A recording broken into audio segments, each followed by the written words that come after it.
folks, Ariel over here at Nyth, where today I wanted to do a quick video talking about what I carry when I go for a walk. This is partially because every single time I post a video about Burley and I went for a hike behind the house or somewhere down the road or whatever, I get lots and lots of questions about various safety things and you should surely be carrying this and what about that and so on. So anyway, I just want to do a video showing you what I take. This is when I go for a short walk, something that's going to be like 15 minutes to an hour or two.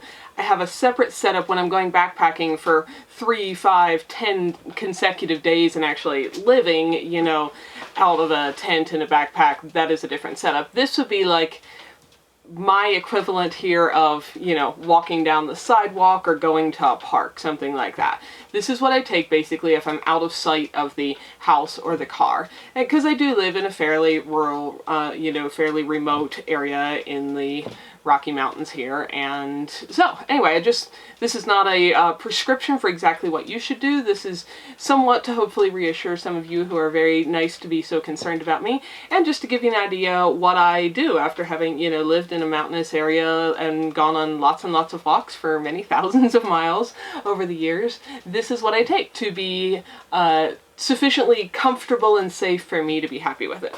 So usually I take this backpack. Backpacks look all saggy and baggy when they're completely empty. It's a 18-liter pack by Mountain Hardware. I think I got it on sale somewhere many years ago. It's got some wear and tear on it at this point, but just for reference, the size, it holds 18 liters, and that seems to be a good size for me. It gives me enough room to stuff extra layers in as I need, and extra cameras and stuff like that, and not be too big and bulky. So what is normally in here is this very, very back pocket here is made for actually holding a water bladder, like with a little hose that you could drink from. I don't really like those. They're too much of a pain to fill and keep clean and stuff, so I use a water bottle. But what I do carry is one of these Life Straw water filters. This would allow you to safely drink water out of anywhere. It's not my choice for what I would use when I'm planning to do water filtering, but they're not very expensive and they're pretty lightweight, and so I just keep one in that pocket should I ever need it. That's an in case of emergency. I have no plans to use it when I go out. The next little pocket is, there's this little like mesh pocket inside here, and the things that usually live in there, and I know that if I need to move things around to multiple locations every time I do something, that makes it likely for me to forget it, so there's things that I just keep in here all the time. One of them is a lighter, a little basic compass, a headlamp, little carabiner that you could use for everything, a hair tie because half the time I forget one, then it's windy and it's annoying, a little packet of emergency. This with water could double as emergency. It's got vitamin C, but it's also got some other electrolytes and stuff in it, so it could help with either a quick sugar boost if you needed one, or a electrolyte replacement that's better than just pure water. And I consider this my little, I put it in a Ziploc because things can tend to leak. This is my emergency insect repellent. If you have ever been in the wilderness or backcountry area, you know there are times when things like mosquitoes can become a true emergency. They're not likely to kill you, but they can really drive you out of your mind. I prefer to avoid bug spray if possible. I rarely use it, but I do keep one of those tiny little tubes, it's like ½ an ounce or something, in there in case I ever end up in one of those situations where it is better to use a little bit of bug spray than to lose your mind. And that one is a Pocketknife base. That's a Sawyer brand, but several other ones make one. Pocketknife is one advantage over using deep base chemicals is Pocketknife doesn't melt plastic and synthetic things like backpacks and tents and whatever all you may be carrying. So I prefer to keep that as my emergency thing. So that's all my stuff that just lives permanently in my little zippered pocket. Then in my big pocket, I like to keep a couple extra grocery bags. They could double for all kinds of things. I primarily carry them in case while I'm out walking I find something I wish to forage for and bring home, like encounter morel mushrooms or wild rose hips and such. And I don't often use them, but they're super lightweight. You could use them for all kinds of things, so I like keeping a couple of those in the bottom of there. They're just handy. Then if you're going to be going for any length of time, there's a chance you may need some toilet paper. And actually that reminds me I need to replace. I usually keep an extra Ziploc bag or two. Looks like I'm out. In here, if you need to pack out toilet paper or whatever else you may need to keep dry, those can just be really handy for that. On that note, just because I'm a female, I like to keep an extra couple pads in there just in case. I like to keep a little pack of tissues. When it gets really cold out, your nose can just run and drip because it's super cold. Burley is usually with me, so I usually carry a little leash. I actually made it. I like to put that in this back pocket here so I can easily get it without needing to reach inside if I do need to leash him because of wildlife or anything. And this is Burley's water bowl. Almost never do we need this because usually there's an easily dog drinkable source of water like a flowing creek. But if that's not the case, I can put water in this little bowl. It holds water, folds up super small. Wish I could tell you where to get these. As far as I know, they don't make them anymore. I got two and then they quit making it. There's other similar ones out there. I don't know of anything else as compact and light as that is. Anyway, that usually goes in the bottom of my water bottle pocket. So I have that in case I should need to be able to give Burley a drink from my bottle. Then I usually carry a bottle of water. I like these basic Nalgene's framewear in the backcountry because you can't break them. I've never seen one broken. They are pretty much indestructible. You can put hot or cold water in them. You can run over them. You can freeze water solid in there. It's not going to burst. So that I keep on. I'll show you this. Most backpacks have two side pockets. I keep that on one side. And on the other side lives my bear spray. I do live in an area with a lot of bears, both black and grizzly. And I'm not going into depth on that right now, but bear spray is basically a very high-powered mace. If you're familiar with like personal defense spray that a lot of women might carry in their purse or something, and they're these little tiny tubes like this. This is basically the same thing in a very big bottle that will spray about 30 feet instead of just, I don't know what those spray, 6 or 7 or something. I carry that as my main personal defense against any kind of mammal, anything with mucous membranes, you know, eyes and ears, or eyes and nose and mouth would be irritated by that. I have never ever had to use it. I have carried bear spray for 13 years now. Every time I go walking, I hope I never do need it, but that's in the category of things that I would rather have than not. And I'm not going into actual bear defense here in this topic.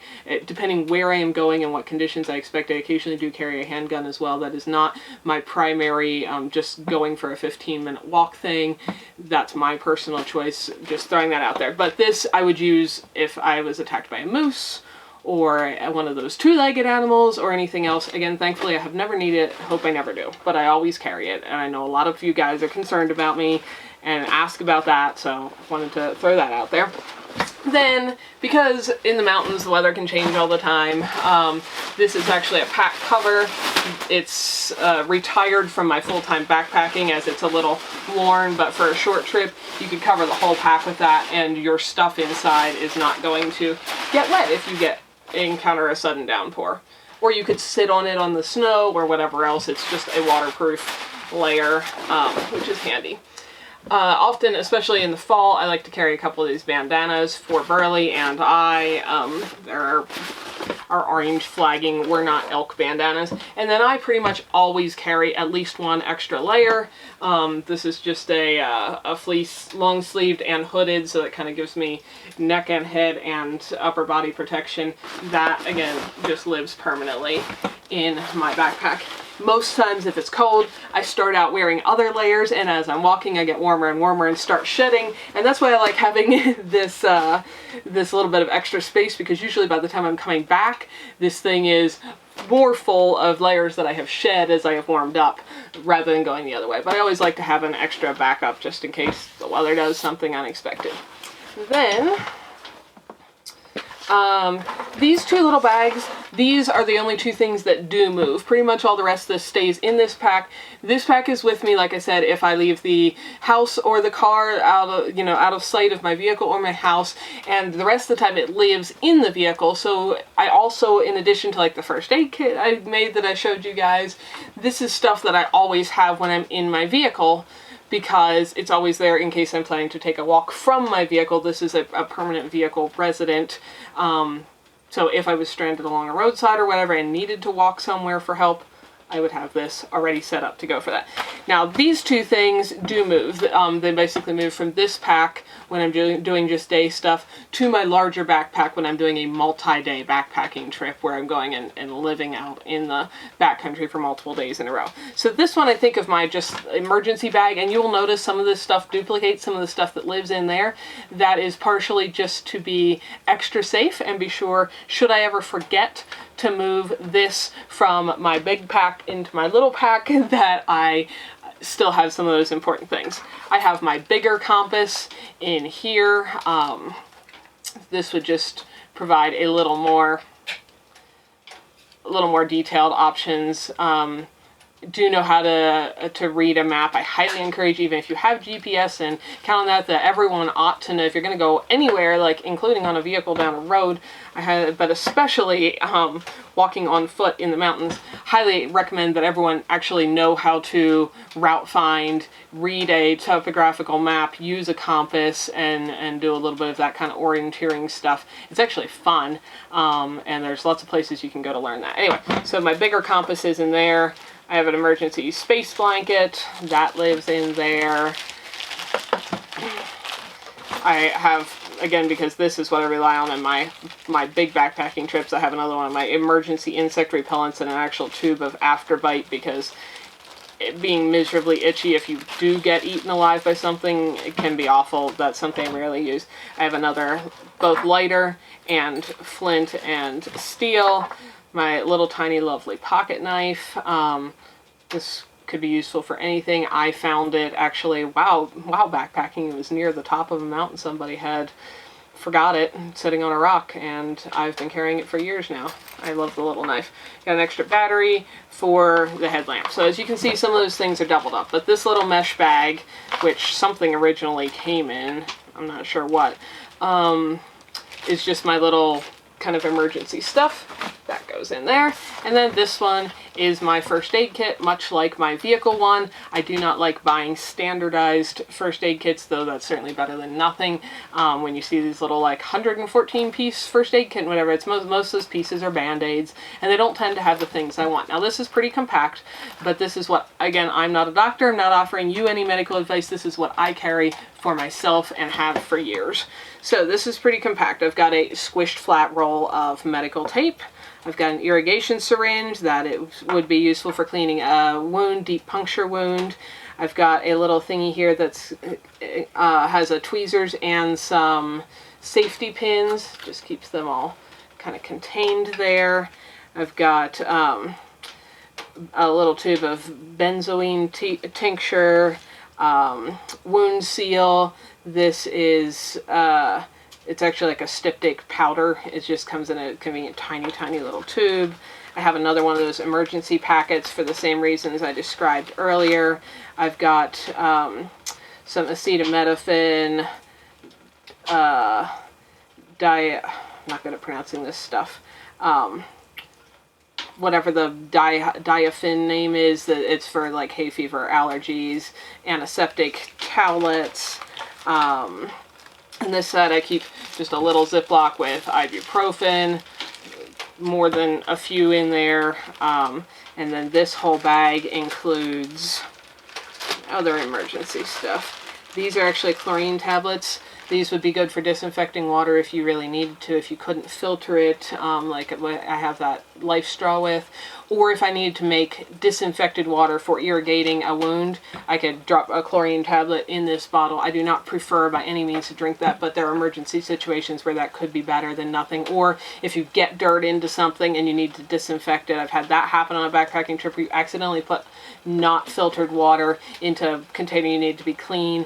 You can soak chlorine water in there for a little bit to disinfect it and then go back to having it be clean. So I keep a couple of those. Random sizes of different Band-Aids and gauze pads. That is basically what is in there. Now that is not nearly as complete a first aid kit as what I carry in my vehicle, if you watched that video. But this gives me everything I've ever needed and more. Oh, there's some moleskin in there too for blisters. If you're on foot, that's more of an issue than if you're in a vehicle. Anyway, that's given me everything I have ever needed anywhere in the backcountry, and it is assuming that, of course, I also have all the other stuff I've talked about, like lighters and headlamps and toilet paper and menstrual pads, which could also be useful for absorbing blood or, you know, soaking up helping bandage a wound that's not needing pressure to stop bleeding. I have extra layers. All of that stuff could turn into bandaging, insulation, you know, arm support if you needed to make a sling, all of that kind of stuff. You know, emergency space blanket, that's in my other little kit, not in my first aid kit. And one other thought, guys, that I just have to throw in here on this general topic is the most important thing that you've got with you when you go walking or anywhere else in your entire life is not going to be in that backpack. It is this stuff right between your ears. I don't care if you are carrying 5,000 pounds of every possible thing you could possibly need wherever you are. If you don't use your brains, you're not going to be okay if something goes wrong. And that relates to everything from like being aware of your situation, being always aware of, you know, for me, wildlife is one of the biggest things I'm partially always aware of because I would like to get a good photo of one because wildlife photography is one of my biggest hobbies, but I'm also very aware because I live around a lot of wildlife that is large and potentially dangerous. Like the last video you guys saw of a fall hike with Burley and I where we saw that somewhat large bull moose. I saw the moose long before Burley saw or heard or smelled him. It was at a great distance, and all that caught my eye was the tiny flash of a slightly different shade of brown in the willow branches that I knew had to be an antler because it was just the wrong shade to be anything else. So anyway, being aware of your surroundings, what's going on, listening. I know people go out there and like run and hike and stuff with headphones in. To me, for one, I don't like the distraction of whatever they're listening to, though at home I'm almost always listening to a book or learning something. When I'm out walking in the woods, I want, among other things, my ears free to be paying attention to everything going on around me and hear weather and hear animals and other people, all of that. You know, and then the other skills, like you can carry a gigantic first aid kit, but if you don't know how to use any of the stuff in it, it's not going to do you any good. You can carry awesome maps and a compass, but if you don't know how to use them, they're not going to do you any good, and so on. I could go on that topic forever. But anyway, whatever you're doing in life, especially walking around in the woods, this stuff between your ears is the most important thing that you have with you. And so before even investing in like, ooh, I need a better this and a bigger this and more of those, invest in what you put in here. Because whether that's like taking an orienteering class and knowing how to use a map and a compass and find your way, whether that's just practicing paying attention to every single thing around you. And of course that can be important in a Walmart parking lot, you know, for safety as well. That's just not usually where I am. I'm in the backcountry where I'm much more likely to run into a moose or a bear than a two-legged animal with bad intentions. But in all of those situations, being aware of what's going on around you and then knowing what to do if things go wrong, how to find your way out if you are lost, how to avoid getting lost by paying attention to where you're going in the first place, having an understanding of all the geography and topography around you, looking behind you as you walk, because you often find that when you walk one direction, things look one way, and you turn around and look the other direction, walking the other way, and everything looks completely different. You think, I've never even been here before. It doesn't look the same. So just all of that stuff. The main thing that you've got is that stuff between your ears. So put stuff in there that is useful and use that regardless of what you're carrying on your back. But that is what all goes in my pack. And again, this is my standard anytime I'm walking out of sight of my house or the vehicle pack that just goes with me, is always ready to go. And I've got enough, as you can see, baggy room in the top here that I can as if it closed and don't start losing things out the side. I can add, you know, more layers as I shed them. I could carry my big camera if I want to. My little backpacking camera straps to the strap, and so on. And that's not anything too crazy.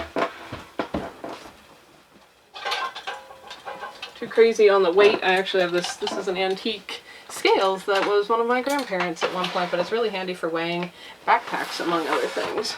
So, well, let's see here. That's coming in right at like 8 pounds. So that's a good way to just stay in shape for more heavy-duty backpacking trips.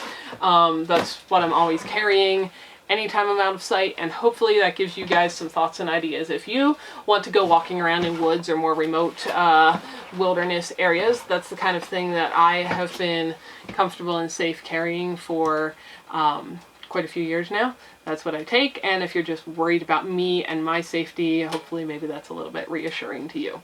So that's my on-foot pack, always available, whether I'm at home because then my vehicle would be there, whether I'm in my vehicle because I keep it there, and when I'm on foot because I put it on my back. Hopefully you guys all get outside and don't be afraid to walk around in the woods. One of the absolute best things we can all do for our physical and mental health. And don't be stupid when you're doing it. Have a great day.